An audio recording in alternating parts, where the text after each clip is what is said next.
Brain बूस्टेबल संस्था के छात्रों ने गणित के प्रश्नों को चुटकी में किया हल। आपको बता दें, ब्रेन बूस्टेबल संस्था के डायरेक्टर श्री अरिहंत जैन द्वारा अबेकस वैदिक गणित और 1 मिनट में ज्यादा से ज्यादा पहाड़े सुनाने की प्रतियोगिता का आयोजन किया गया। इस प्रतियोगिता का संचालन श्रीमती जिया गुप्ता द्वारा किया गया। अबेकस की प्रतियोगिता में बच्चों ने बड़ी बड़ी कैलकुलेशन बिना कॉपी पेन की सहायता से चुटकियों में हल कर दिया। वहीं वैदिक गणित की प्रतियोगिता में भी बच्चों ने 50 प्रश्नों को मात्र 10 मिनट में हल कर दिया। पहाड़े सुनाने की प्रतियोगिता में 1 मिनट में 7 पहाड़े सुनाए। जो पहाड़े इस प्रकार थे: 11, 21, 31, 41। अरिहंत जैन ने बताया, इस प्रतियोगिता को कराने का मुख्य उद्देश्य बच्चों में प्रतियोगिता में भाग लेने में आत्मविश्वास बढ़ता है तथा गणित में बच्चों की रुचि को उत्पन्न करता है। मेरा नाम अरिहंत जैन है, डायरेक्टर ऑफ ब्रेन बूस्टेबल एकेडमी। हम बच्चों को अबेकस वैदिक मैथ्स की क्लासेस कराते हैं। आज उसी का हमारे यहाँ अबेकस वैदिक मैथ्स और 1 मिनट में मैक्सिमम नंबर ऑफ टेबल्स सुनाने का कंपटीशन था, जिसमें बच्चों ने बढ़ चढ़ कर भाग लिया। बच्चों ने बहुत ही अच्छे से आंसर्स करे और बच्चों ने प्रथम स्थान, द्वितीय स्थान, तृतीय स्थान बड़ी जल्दी से प्राप्त किए। और बच्चे हमारे यहाँ सेंटर पे अलग अलग एक्टिविटीज़ में पार्टिसिपेट करते रहते हैं। अलग अलग प्रोग्राम्स हमारे यहाँ कराए जाते हैं। तो हम चाहते हैं कि बच्चे और सीखें, अच्छे से सीखें। सुविधा, आज का जो प्रोग्राम सर के थ्रू ऑर्गेनाइज़ किया गया वो बहुत ही बेस्ट था और बच्चों ने आज अपने एफर्ट्स भी इसमें दिखाए और मेहनत भी की ड्यू टू सर, क्योंकि सर ने बच्चों को इतना अच्छे से ट्रेन किया कि आज उनके माइंड में था कि हाँ हमें भी कुछ करना है और मेडल लाना है। तो मेरी बेटी ने तो बहुत मेहनत करी थी, मतलब इस टास्क था उसके लिए कि हाँ आज कुछ अचीव करना है। तो she got 2 medals, second price. हाँ सॉरी, ये कि जैसे जैसे सर बताएं आगे मेहनत करें और उसी बात पे चलें जहाँ सक्सेस हो। मैं आज बहुत खुश हूँ, मैं फर्स्ट आया हूँ। मैं दूसरों बच्चों को ये कहना चाहता हूँ कि आप भी वैदिक मैथ्स ज्वाइन करें, जिससे कि आपके मैथ्स में आसानी से सॉल्व कर सकें सब। सर हमें बहुत अच्छे से पढ़ाते हैं। सर का कोई प्रोग्राम हो तो वो भी ले लेते हैं। आज़ाद समाज पार्टी के संस्थापक अध्यक्ष चंद्रशेखर आज़ाद हॉस्पिटल से छुट्टी होने के बाद पहुंचे अपने आवास छुटमलपुर। मिलने वालों का लगा तांता। आपको बता दें, भीम आर्मी चीफ व आज़ाद समाज पार्टी के संस्थापक चंद्रशेखर आज़ाद अस्पताल से छुट्टी होने के बाद पहुंचे अपने निवास स्थान छुटमलपुर। चंद्रशेखर आज़ाद के घर पहुंचने की खबर जैसे ही उनके समर्थकों में पहुंची तो उनके शुभचिंतकों व समर्थकों का तांता लगा गया। हालांकि डॉक्टर ने चंद्रशेखर आज़ाद को आराम करने की सलाह दी है। उसके बावजूद भी चंद्रशेखर आज़ाद अपने मिलने वाले सभी समर्थकों से मिल रहे हैं और सभी समर्थकों से शांति बनाए रखने की अपील भी कर रहे हैं। मानकमऊ बस स्टैंड पर स्मार्ट सिटी की 37 करोड़ की 7 परियोजनाओं का हुआ शिलान्यास। दी जानकारी, आपको बता दें, सहारनपुर स्मार्ट सिटी के अंतर्गत 37 करोड़ रुपए की 7 परियोजनाओं का शिलान्यास किया गया। शिलान्यास की गई परियोजनाओं में रामनगर बादशाहपुर, नवादा रोड, मल्हीपुर रोड स्थित विद्यालयों को स्मार्ट बनाए जाने का कार्य, चिलकाना रोड, वार्ड नंबर 77 में रोड इंटरलॉकिंग, सीवरेज आदि कार्य, नगर निगम परिसर में गैराज के पुनर्विकास का निर्माण तथा मानकमऊ में इलेक्ट्रॉनिक बसों का चार्जिंग स्टेशन आदि शामिल है। शिलान्यास महापौर डॉक्टर अजय कुमार सिंह, नगर विधायक राजीव गुम्बर, रामपुर मनिहारान विधायक देवेंद्र निम, स्मार्ट सिटी की सीईओ नगराध्यक्ष गजल भारद्वाज ने वेद मंत्रोच्चार के बीच हवन पूजन के बाद नारियल फोड़कर किया। मानकमऊ स्थित सहारनपुर स्मार्ट सिटी के तहत 7 परियोजनाओं का शिलान्यास किया गया।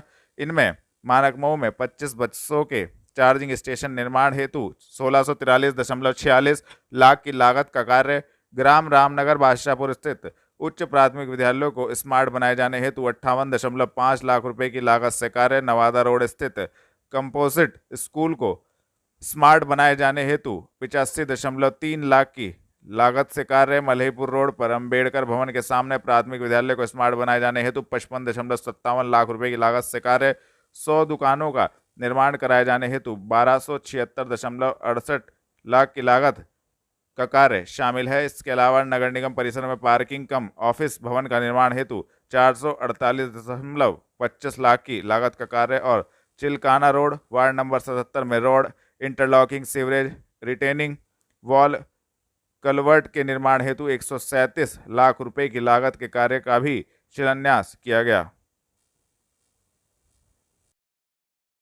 दिल्ली रोड स्थित सेंट्रल पार्क कॉलोनी में पंजाब केसरी अखबार के पत्रकार मनोज मिड्डा के घर में घुसा सांप, मचा हड़कंप। आपको बता दें, दिल्ली रोड स्थित सेंट्रल पार्क कॉलोनी में पंजाब केसरी अखबार के पत्रकार मनोज मिड्डा के घर में अचानक जंगल से निकलकर एक सांप घुस गया, जिसे देखकर घर में मौजूद परिवार वाले दहशत में आ गए और पूरा परिवार घर के अंदर बंद हो गया। आसपास के लोग शोर मचाने पर वहां पर इकट्ठा हुए, लेकिन किसी ने भी सांप को पकड़ने की हिम्मत नहीं की। तो वहीं मनोज मिड्डा ने इसकी सूचना खेड़ा अफगान निवासी सांप पकड़ने वाले श्रवण कुमार को दी।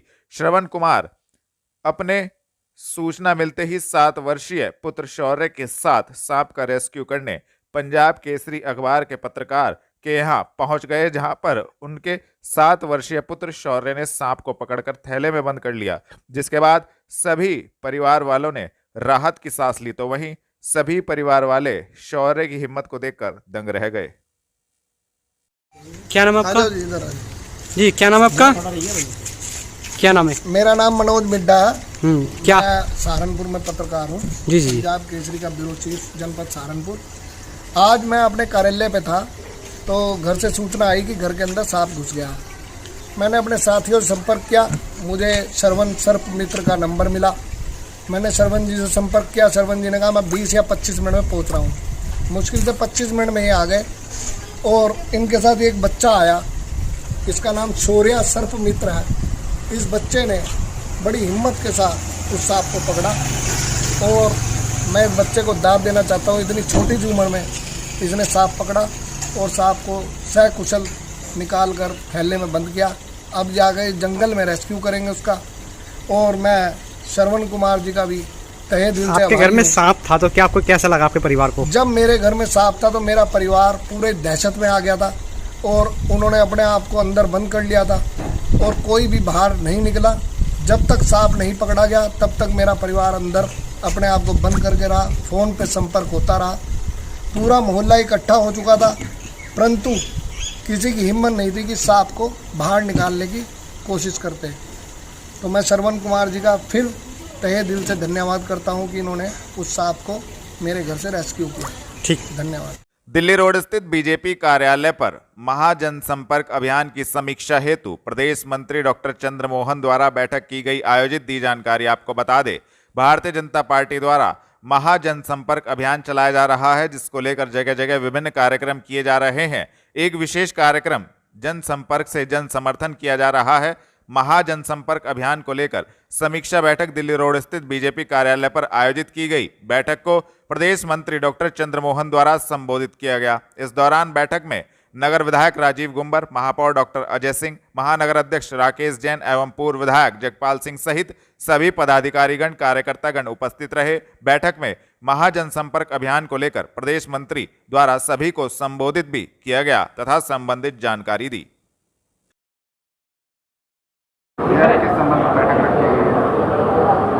भारतीय जनता पार्टी के द्वारा महाजनसंपर्क का अभियान हमने लिया था और उस अभियान के अंतर्गत विभिन्न कार्यक्रम किए। उसी श्रृंखला में इस समय जनसंपर्क से जन समर्थन ये एक विशेष कार्यक्रम किया जा रहा है और उस कार्यक्रम की समीक्षा और पूरे महाजनसंपर्क अभियान की समीक्षा के लिए हम लोग बैठे हैं। और हमको बड़ा हर्ष है कि मिशन 2024 में पूरा देश और पूरा सहारनपुर से जो हमको जनमत मिल रहा है, वो सभी लोग चाहते हैं, सहारनपुर वासी चाहते हैं कि फिर से मोदी जी प्रधानमंत्री एक बार फिर बने। तीसरी बार मोदी जी को प्रधानमंत्री बनाने के लिए ये अभियान है और इस अभियान में बहुत सफलता मिली है। सभी कार्यकर्ता और पदाधिकारी बड़ी संख्या में भागीदारी कर रहे हैं, जनता के बीच में जा रहे हैं और जनता हमको जन आशीर्वाद हमको प्राप्त हो रहा है। देखिए, 2024 को लेकर कार्यकर्ताओं के द्वारा, कार्यकर्ताओं के बलबूते पर और हमने जो जन कल्याण के काम किए हैं, जन सेवा का काम किया है, उस सब के कारण से केवल भारतीय जनता पार्टी ही है जो आज बाकी दलों से आगे बढ़ी हुई है। आप देखेंगे कि फील्ड में कहीं पर भी जनता के बीच में कोई भी राजनीतिक दल कहीं आपको दिखाई नहीं दे रहा है। बाकी जो राजनीतिक दल हैं, जो विपक्ष है, वो कहीं दूर दूर कहीं बैठकें कर रहे हैं आपस में, लेकिन जनता के बीच में कोई नहीं जा रहा है। जनता के बीच में केवल और केवल भारतीय जनता पार्टी के कार्यकर्ता जा रहे हैं, क्योंकि हम ही वो पार्टी है, हम ही वो कार्यकर्ता हैं जो अपने 9 साल की उपलब्धियां लेकर जनता के बीच में जा रहे हैं। जनता के बीच जा रहे हैं,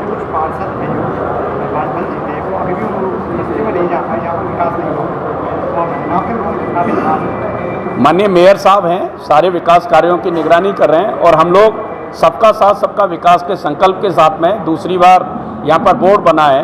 पिछली बार से अधिक पार्षद हमारे जीते हैं। निश्चित तौर पर पूरे शहर को हम स्मार्ट बनाने के लिए एक नींव जो पिछले 5 वर्ष में तैयार हुई है उस पर भव्य इमारत बनेगी।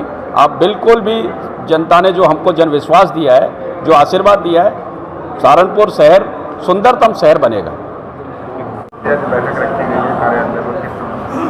आज की जो विशेष बैठक है वह भारतीय जनता पार्टी द्वारा पिछले 1 महीने से महाजनसंपर्क अभियान 2024 चलाया जा रहा था, तो इसकी बहुत ही आशातीत से भी ज़्यादा सफलता प्राप्त हुई है। लोगों में विश्वास है कि जो भी जन कल्याण की योजनाएं केंद्र की सरकार लाई है और जिस तरह का कार्य सरकार कर रही है उसको लोग लेके उत्साहित हैं और एक बार पुनः 2024 में माननीय प्रधानमंत्री नरेंद्र भाई मोदी जी की सरकार को लाने के लिए कृत संकल्प है।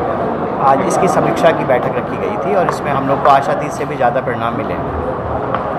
बकरा ईद पर काटे गए पशुओं के अवशेषों से भरा ट्रक जिला अस्पताल रोड पर पलटा। तुरंत निगम की गाड़ी व बुलडोजर अवशेषों को उठाने पहुंची। आपको बता दें, बृहस्पतिवार को बकरा ईद का पर्व बड़े ही धूमधाम के साथ मनाया गया और जमकर पशुओं का कटान भी किया गया। बकरा ईद पर भारी मात्रा में पशुओं का कटान किया गया और उन पशुओं के कटान के बाद उनके अवशेषों को उचित स्थान पर ले जाकर दफनाया जाना था, लेकिन जैसे ही अवशेषों को लेकर ट्रक जिलाधिकारी आवास के सामने से गुजर रहा था, अचानक से अनियंत्रित होकर सड़क पर ही पलट गया, जिसके बाद सड़क पर बकरा ईद पर काटे गए पशुओं के अवशेष सड़क पर बिखर गए। तुरंत इसकी सूचना स्थानीय निवासियों ने निगम को दी और नगर निगम की जेसीबी और कूड़ा उठाने की गाड़ी मौके पर पहुंची और सड़क पर फैले ईद पर काटे गए पशुओं के अवशेष सड़क से उठाने शुरू किए गए।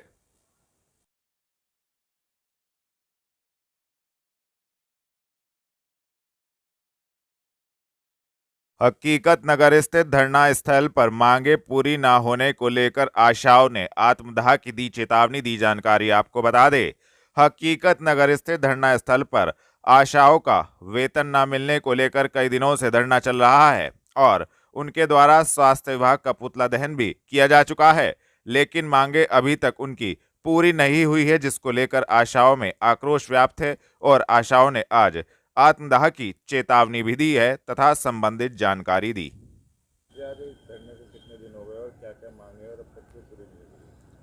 आज हमारे आशाओं के इस धरने को, आशा और संगनियों के लगातार 8वां दिन है। 8वें दिन में आज प्रवेश कर चुके हैं। इन आशाओं की तो कोरोना काल में पूरे देश की स्वास्थ्य विभाग में आशा बनी, जिन्होंने कोरोना काल से कोरोना को भगाने का काम किया।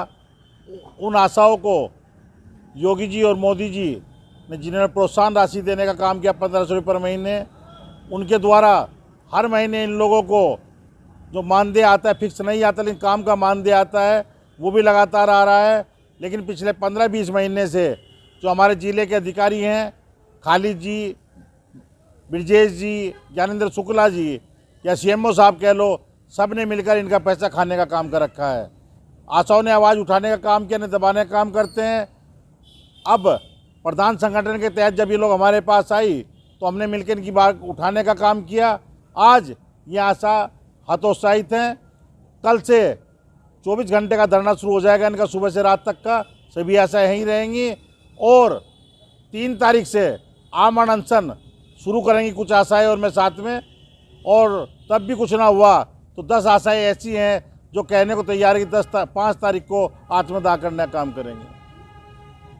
आईटीसी रोड स्थित सर्किट हाउस सभागार में हिंदू रक्षा सेना द्वारा प्रेस वार्ता का किया गया आयोजन। दी जानकारी आपको बता दे, आईटीसी रोड स्थित सर्किट हाउस सभागार में हिंदू रक्षा सेना द्वारा प्रेस वार्ता का आयोजन किया गया, जिसमें राष्ट्रीय अध्यक्ष स्वामी प्रबोधानंद गिरी पहुंचे, जिन्होंने बताया कि हिंदू रक्षा सेना अपने संगठन का विस्तार कर रही है, जिसको लेकर सहारनपुर आना हुआ। इस संबंध में उन्होंने जानकारी भी दी। आने का उद्देश्य क्या कहना चाहते हैं? हिंदू रक्षा सेना का पूरे देश में संगठन के विस्तार के उद्देश्य से यहाँ आना हुआ है।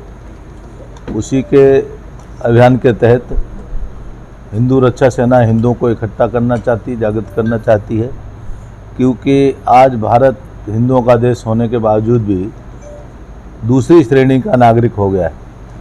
हिंदुओं पर आए दिन अत्याचार होते हैं, आए दिन हमले होते हैं, आए दिन हिंदुओं के साथ लव जिहाद, लैंड जिहाद और सर तन से जुदा, तन सर से जुदा ऐसी जिहाद होती है।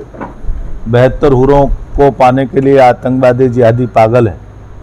सरकार उन पर लगाम लगाए, ये हम ऐसी मांग करते हैं सरकार से, और उनको प्रतिबंध ऐसा लगाए और उनको ऐसा सबक सिखाए जो दोबारा कोई जिहादी काम न कर सके। हिंदू रक्षा सेना निरंतर इसमें संघर्ष कर रही है, उसी के क्रम में सहारनपुर आना हुआ। तो किस तरह विस्तार होगा? आज हमने ये तय किया है कि इनको उत्तर प्रदेश का संगठन मंत्री प्रवेश योगी जी को बनाया जाता है। प्रवेश योगी यहाँ के उत्तर प्रदेश के संगठन मंत्री के नाते काम करेंगे, और बाकी जिले की कार्यकारिणी पर भी अभी चर्चा होगी, तो जिले की कार्यकारिणी का गठन किया जाएगा। क्योंकि 2023 में हमने प्रारंभ में हिंदू रक्षा सेना पूरे देश की भंग कर दी थी, तो उसका पुनर्गठन की प्रक्रिया चल रही है, पुनर्नवीनीकरण करने की प्रक्रिया चाहिए। उसी के तहत अपने आप मालूम ही आपके यहाँ के प्रवेश योगी जी हैं, उनको प्रदेश का संगठन मंत्री नियुक्त किया गया है। कलेक्ट्रेट में समस्त केबल ऑपरेटर्स एवं ब्रॉडबैंड ऑपरेटर्स ने अपनी मांगों को लेकर जिला प्रशासन को सौंपा ज्ञापन। आपको बता दें, कलेक्ट्रेट में समस्त केबल ऑपरेटर्स एवं ब्रॉडबैंड ऑपरेटर्स अपनी मांगों को लेकर पहुंचे और प्रशासन को एक ज्ञापन सौंपा, जिसमें उन्होंने बताया कि निगम के कर्मचारियों द्वारा उनकी केबल वायर बिना किसी नोटिस के काट दी गई, जिसको लेकर उन्हें काफ़ी समस्या हुई है। उन्होंने अपनी मांगों को लेकर प्रशासन को अवगत कराते हुए संबंधित ज्ञापन सौंपते हुए जानकारी दी। आपका नाम और मेरा नाम राजकुमार शर्मा, राजू भारद्वाज कहते हैं लोग बाग। केबल का व्यवसायी हूँ मैं, और हमारा जो केबल के काम में निगम ने टैक्स हमारे पर रोपित किया है। 10,000 रुपये रजिस्ट्रेशन फीस, 1 रुपया प्रति मीटर किराया, जो हम देने में दोनों चीज़ असमर्थ हैं। क्योंकि हमारा व्यवसाय पिछले कुछ सालों में सारा DTH पे चला गया है और 25% कनेक्शन बचे हैं। 25% कनेक्शन के अंदर कोई भी ऑपरेटर सर्वाइव करना बहुत मुश्किल है। उसके परिवार का पालन पोषण करना बहुत ही मुश्किल हो चुका है। क्या टैक्स लगाया? उन्होंने टैक्स लगाया 10,000 रुपये रजिस्ट्रेशन फीस, 1 रुपया प्रति मीटर केबल की तार का किराया, ये जमा करें हमें। अगर नहीं मान लिया आपकी मांग पूरी होती है तो आगे क्या रहेगा? आगे तो व्यवसाय छोड़ देंगे साहब, हम काम छोड़ देंगे। देखो कुछ सक्षम नहीं है चलाने में, क्योंकि हमारे मान लो 200 कनेक्शन से ऊपर का ऑपरेटर इस समय शहर में बचा नहीं, और 200 कनेक्शन वाला ऑपरेटर 10-15 हज़ार रुपये महीना कमाता है। उसमें 5-7 हज़ार रुपये लड़के को भी देता है, 1-1.5 हज़ार रुपये मेंटेनेंस लग जाते हैं, 1.5 हज़ार रुपये बिजली का बिल भी है उसका, 5-6 हज़ार रुपये के लिए क्यों तो काम करेगा, क्यों छोड़ेगा। यही धंधा बचा है सिर्फ फिलहाल।